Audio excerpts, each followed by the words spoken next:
Hey guys, welcome back to the next part of our series. Today we're going to continue with the bouncing ball animation, so let's get to it. This is where we left off. This is the result that we got from the last video. If you haven't seen the last video and you thought that the exercise started here, just go back, check the last part of the video, get to this point, and then we're going to continue from here. So, there's a couple of things I want to do. First, I want to move the ball. Right now, the ball is just bouncing up and down on the same axis, in this case, the y-axis. I want to move the ball forward. I want to make it bounce forward. And it might seem like the obvious option is to go to the first frame, hit S to keyframe it, and then go to the last frame and move it to the side, like this, right? And just hit S. However, if we do that, what's going to happen is the following. Bloop, bloop, bloop, and then boop, all the way to the end of the track, right? So why is this happening? Well, the reason is right now we've been working with a set keyframe approach, and what the set keyframe approach does is it will set a keyframe on every single value, even if we haven't animated that value. So for instance, the translation on the z-axis, which is what we're moving here right now, sorry, the x-axis, has not been animated anywhere on this point, but it still has a keyframe. So if we were to take a look at the graph editor, you're going to see that on the translate x, we have a constant value of 0 throughout the time. Remember, time and changing values. So 0, 0, 0, 0, 0, 0, 0, and then we rapidly change all the way to 20, right?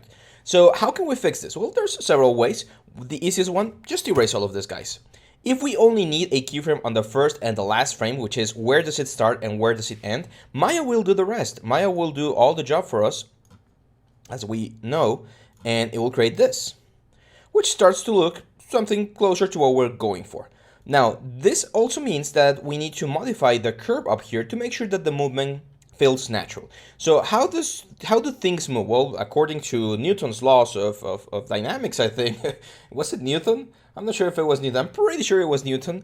There's this law, right, in physics that says that every object will remain in motion until an external force acts on it, which in this case would be like air resistance, friction, and stuff like that.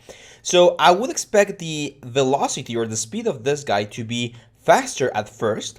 So I'm gonna bring this guy forward. So it's gonna have a lot of speed. It's gonna cover a lot of terrain first, and then it will slowly lose some of the energy until it gets out to the final position, right?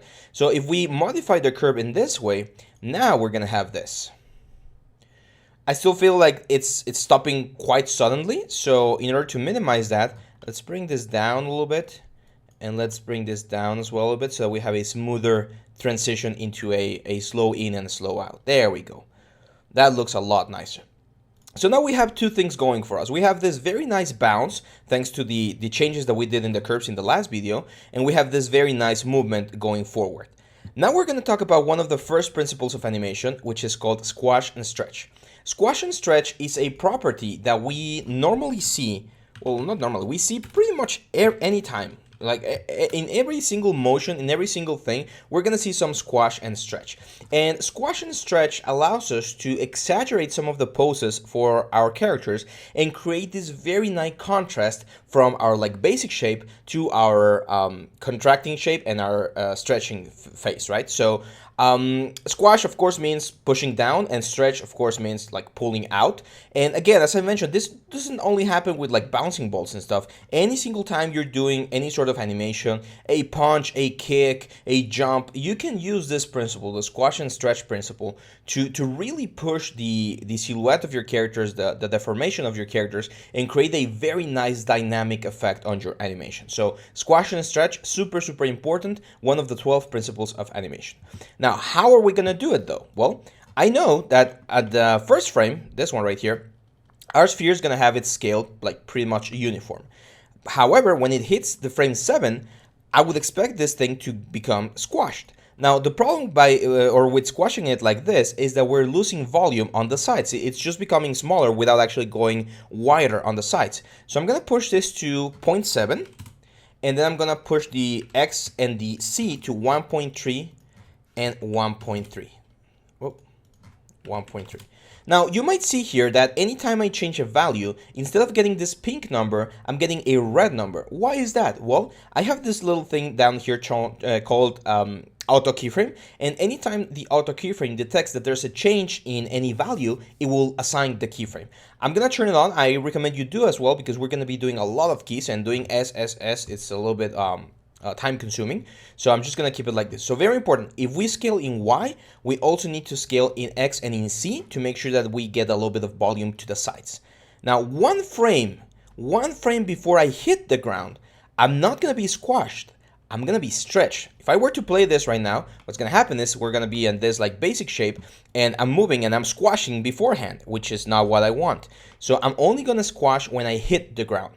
One frame before that though, I'm gonna stretch. So let's go to like 1.4, and now we're gonna say 0.6 and 0.6, right? So the sphere is gonna stretch. So we're gonna have this, and then the gravity, well, what's happening here is gravity is affecting the bottom part of the sphere a little bit more intensely than the top part, and we get this stretch effect. So stretch, stretch, and then boom, squash.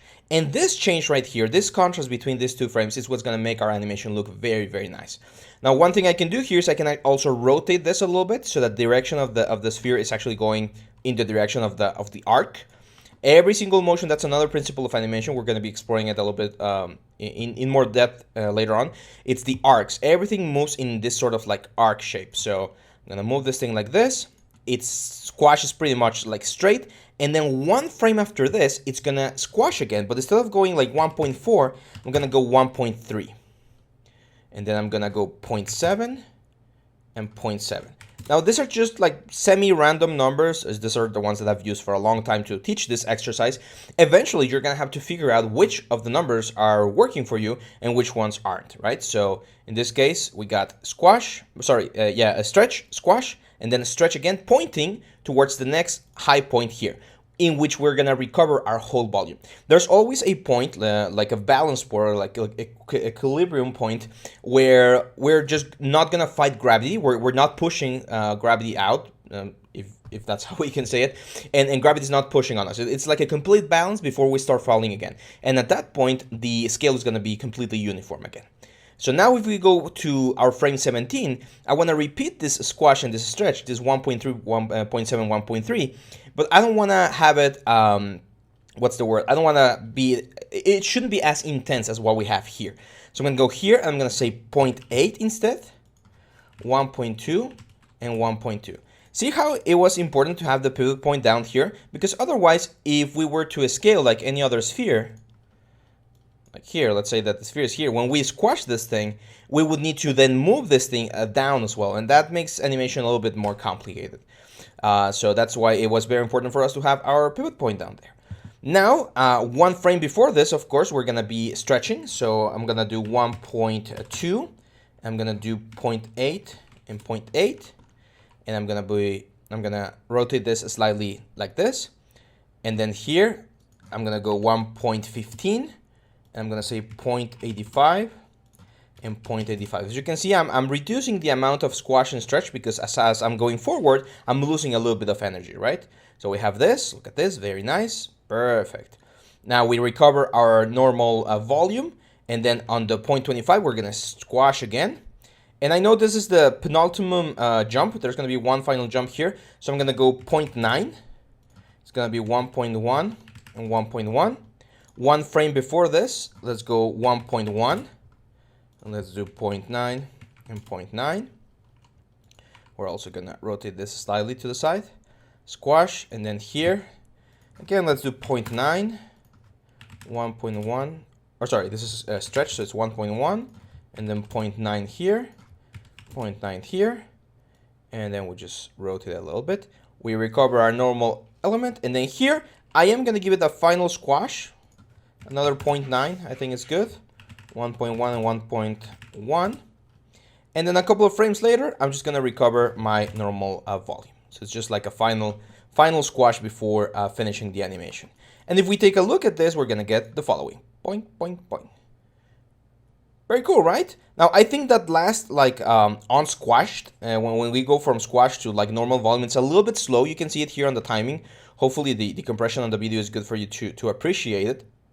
You can see how I can't see it, and that's what I mean. Like, I don't want to be able to see it. It should be slightly faster. So I want to move this keyframe here to another part of the timeline. And to do so, I'm gonna press Shift, click on the keyframe, and then just move it like a couple of frames back. That way, instead of taking 4 frames to recover its volume, it's only gonna take 2 frames. And we're gonna get this. Awesome, right? So this is it. Like, this is the first exercise in our animation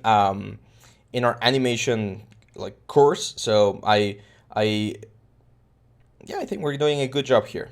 Sorry, I lost my word over there, but no worry. So here's what I'm gonna talk about now. Once we have an animation, one of the things that we want to do is we want to present it nicely. And there's of course 2 ways to do it. We can do something called a render, which if you've taken the Intro to Maya course, you know how to do. We can just assign like a normal Arnold material, HDR, a light setup, and do a very nice like scene setup here. And we can also do something called a play blast. So a play blast is taking just this element and pretty much compressing a small video to show our client, to show our lead, and to just show the animation before we go into the final render, because renders sometimes can take a long time. So there's one quick tip here that I'm gonna give to you guys. When we do a play blast, we do it by going into the time slider here, hitting the play blast right here, and you're gonna select the QT, which is QuickTime element, the QuickTime compression method. We're gonna change this to H264, which is like an MP4, and we're gonna go do 100 quality. Now, in order to select the QuickTime one, you're gonna have to download the QuickTime plugin. And QuickTime is this, or was this, a player. I'm gonna say QuickTime Maya Play Blast. QuickTime was this player that Apple released like several years ago, but there was an issue where it wasn't possible to, or rather, they found an issue a couple of years ago that has a security breach on the thing. And the problem with that security breach is that it's pretty much impossible to fix. So Apple just discontinued QuickTime, and you can no longer download QuickTime.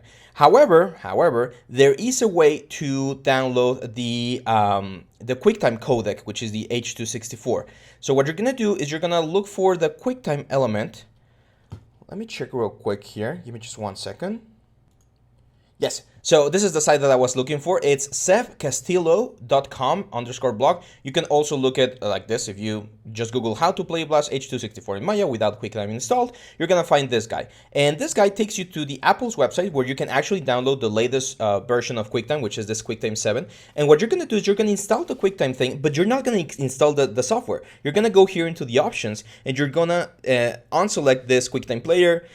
In QuickTime features, you're only gonna install the QuickTime Essentials, which is the codec that we need. And with this, there's no security breach, there's no problem, and you're gonna be able to have the QuickTime movie encoder inside of Maya, which is excellent for us.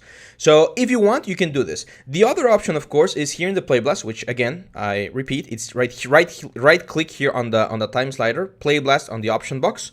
You can also export as an AB, however, AVI. However, this one is going to be uncompressed. Even if you try a compression, it's going to be like super dense. So I've had like 5-second animations take like a full gigabyte of space. I strongly advise against this. But if you want to, there's also Handbrake, which is a free software that you can use to compress your files and share them around. QuickTime option, way better. So I'm going to select this QuickTime option. I'm going to select H264. And before I do any sort of render, I want to add a little bit of like life to this thing, right? So I'm going to go into poly modeling. I'm going to create a plane here. Let me change the color of the background. I think it's a little bit too... Let's go with this one. Then I'm going to select the sphere. I'm going to go and assign a new material. Let's do a blend material. And let's just add like a traditional like red color material right here. I'm gonna go into my rendering tab, and I'm gonna add a directional light, move it up, rotate, and I'm gonna press number 7, which is gonna turn the light mode. And when light mode is on, I can also turn this little button here, which is shadows. You're gonna see the shadow there. It's not the best shadow. You can see it's a little bit pixelated, but it works fine.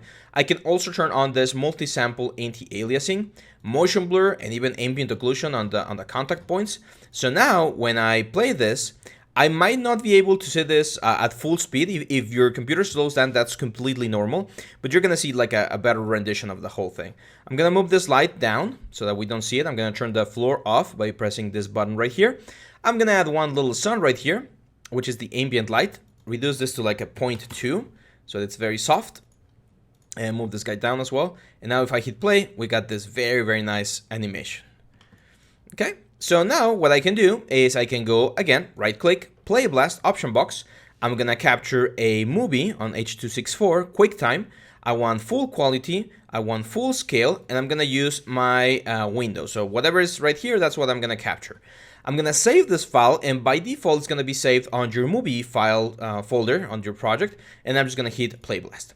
So what's going to happen now is Maya is going to go frame by frame, it's going to render this, and it's going to compress it into a movie, which as you can see, looks very, very nice. I'm using VLC Media Player to play it out. You can use any player that you want. And this is usually what we send to clients or to the leads of the project to show them how we're doing, how our animation is going, and they will then give us feedback based on this. Sometimes they don't like seeing like all the motion blur and stuff. They will ask to turn those off, so just turn them off right here. But yeah, this is the way we're going to be able to present our animations. So that's it for this video, guys. I'm going to stop the video right here. We're going to do 2 more exercises in this scene, 2 more little events. So hang on tight, and I'll see you back on the next one. Bye-bye.